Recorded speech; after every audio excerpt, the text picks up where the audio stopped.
क्या आप जानते हैं कि हमारे चारों ओर की दुनिया में एक छिपा हुआ पैटर्न है?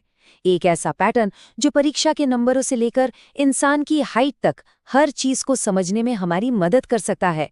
तो चलिए आज इस कमाल के पैटर्न के राज को खोलते हैं। जरा सोचिए, एक एग्जाम दिया और स्कोर आया 500। अब ये अच्छा है, बुरा है या बस ठीक ठाक, मतलब एवरेज? सवाल तो सीधा सा लगता है, लेकिन इसका जवाब इतना आसान है नहीं। असल में 500 का स्कोर अपने आप में कुछ भी नहीं बताता, जब तक हमें ये न पता हो कि एवरेज स्कोर क्या था और बाकी सबके स्कोर कैसे थे, मतलब बहुत ज्यादा फैले हुए थे या आसपास ही थे। इस कॉन्टेक्स्ट के बिना 500 सिर्फ एक नंबर है और कुछ नहीं। और यहीं से चीजें बहुत दिलचस्प हो जाती हैं, क्योंकि जिंदगी में बहुत सी चीजें, चाहे वो एग्जाम के स्कोर हों या फिर कुदरती चीजें, वो एक जाने पहचाने पैटर्न को फॉलो करती हैं। ये देखिए, ये है मशहूर बेल कर्व।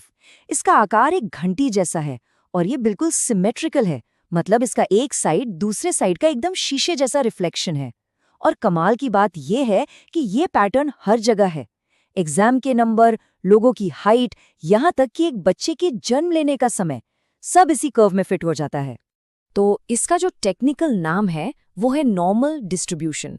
और इसे समझने के लिए हमें सिर्फ दो चीजें चाहिए।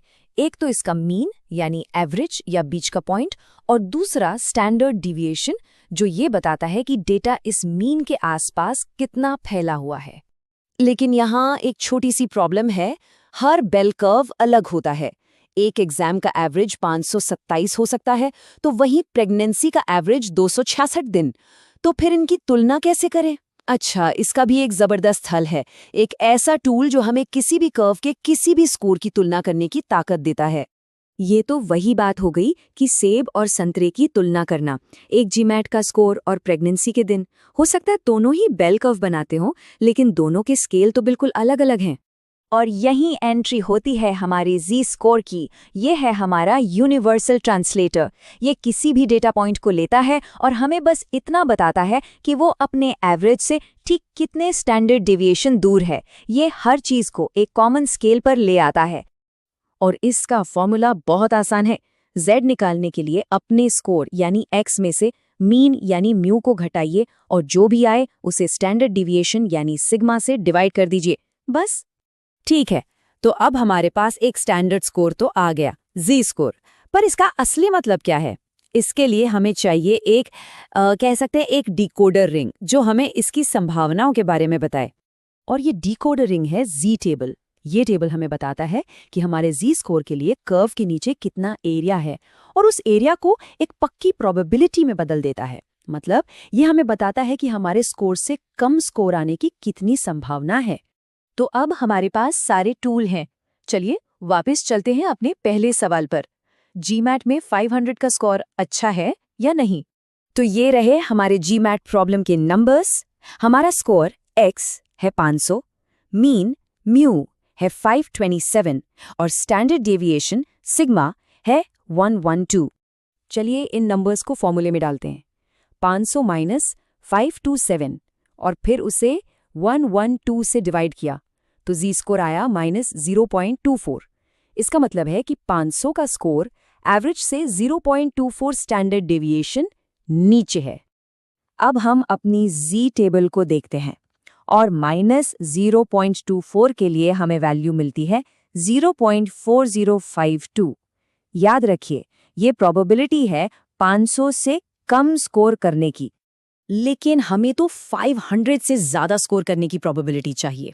अब क्योंकि पूरे कर्व के नीचे टोटल प्रोबेबिलिटी हमेशा 1 होती है, तो हम बस 1 में से 0.4052 को घटा देंगे। और ये रहा जवाब। 500 से ऊपर स्कोर करने की संभावना करीब 59.5% है। तो 500 का स्कोर असल में एवरेज से थोड़ा बेहतर है, देखा? लेकिन रुकिए, क्या हम इसका उल्टा भी कर सकते हैं? मान लीजिए हमें ये जानना है कि टॉप 5% में आने के लिए कितना स्कोर चाहिए। बिल्कुल कर सकते हैं। हम प्रोसेस को उल्टा कर देंगे। जी टेबल में हम 95% के पास की वैल्यू देखेंगे, जिससे जी स्कोर मिलता है 1.645। फिर फॉर्मूले को थोड़ा घुमाकर असली जीमैट स्कोर निकाल लेंगे और स्कोर आता है लगभग 711। तो टॉप 5% के लिए आपको 711 नंबर चाहिए। तो ये सिर्फ एग्जाम के नंबरों का खेल नहीं है। सवाल ये है कि ये पैटर्न इतना जरूरी क्यों है? ये हमें अपने चारों ओर हर जगह क्यों दिखता है? सोचिए जरा, प्रेगनेंसी का समय, लोगों की हाइट, साइंस के एक्सपेरिमेंट्स में होने वाली छोटी छोटी गलतियां, यहाँ तक कि अगर आप 100 बार सिक्का उछालें तो कितनी बार हेड्स आएगा, ये सब कुछ इसी बेल कर्व को फॉलो करता है। इसके पीछे एक बहुत गहरा गणित का नियम है, एक ऐसा सिद्धांत जो स्टैटिस्टिक्स की दुनिया की नींव है। इसे कहते हैं सेंट्रल लिमिट थ्योरम। आसान भाषा में इसका मतलब है कि जब बहुत सारी अलग अलग रैंडम चीजें एक साथ जुड़ती हैं तो उनका नतीजा लगभग हमेशा एक बेल कर्व ही बनता है। ये कुदरत के सबसे खूबसूरत और पावरफुल आइडियाज में से एक है। तो अगली बार जब आप अपने आसपास देखें तो इस छिपे हुए पैटर्न को ढूंढने की कोशिश कीजिएगा। ये उन जगहों पर भी है जहां शायद आपने कभी सोचा भी ना हो, और ये हमें दिखाता है कि हमारी इस उलझी हुई दुनिया में भी